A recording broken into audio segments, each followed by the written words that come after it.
በትዳር ውስጥ የራሳችንን ሰላም እንዴት ማግኘት እንችላለን? ትዳሬ ውስጥ ሰላም የለም። ሁሌ እንጨቃጨቃለን። የራሴን ሰላም እንዴት ማግኘት እችላለሁ? እነዚህ ጥያቄዎች ብዙ ባለትዳሮችን ያሳድዳሉ። ብዙ ሰዎች ሰላምን ከሌላው ሰው ይጠብቃሉ። ባለቤቴ ቢለወጥ ሰላምን አገኛለሁ፣ እሷ ብትስተካከል ኖሮ እኮ ሰላም እንሆናለን ብለው ያስባሉ። ነገር ግን እውነተኛ ሰላም የሚጀምረው ከራሳችን ነው። በትዳር ውስጥ የራሳችንን ሰላም ለማግኘት የሚረዱ 7 ቁልፍ መንገዶች እነሆ። አንደኛ፣ ሰላማችሁ ከሌላ ሰው እንደማይመጣ ተገንዘቡ። ሌላው ሰው ሊለወጥ ይችላል፣ ላይለወጥም ይችላል። ሰላማችሁን በሌላ ሰው ለውጥ ላይ ካስቀመጣችሁት ፈጽሞ አታገኙትም። ሰላም መጀመሪያ የሚመጣው ከውስጥ ነው። እናም ለራሳችሁ ሰላምን መፍጠር ትችላላችሁ።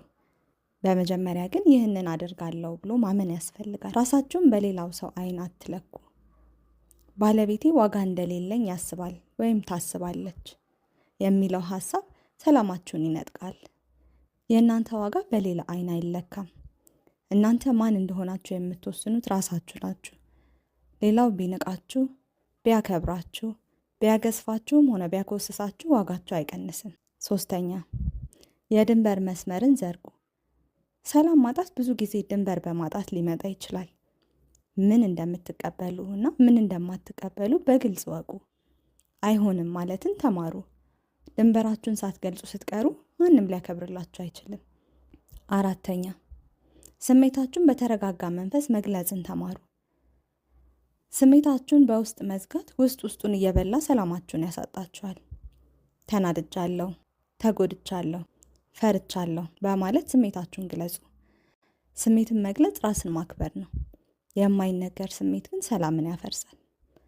5ኛ፣ በመጀመሪያ በራሳችሁ ላይ አተኩሩ እንጂ በሌላው ላይ ብቻ አትከስሩ።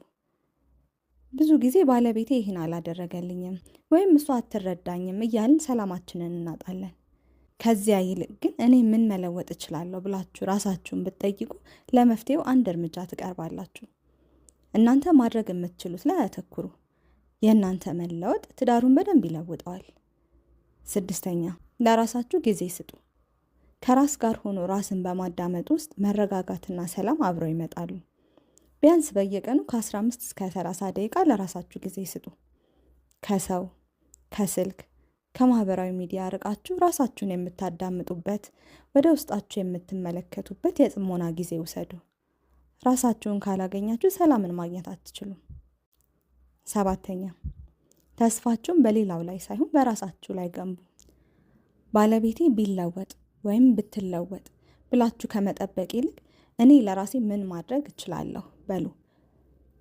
ተስፋችሁን በራሳችሁ ችሎታ ላይ ገንቡ።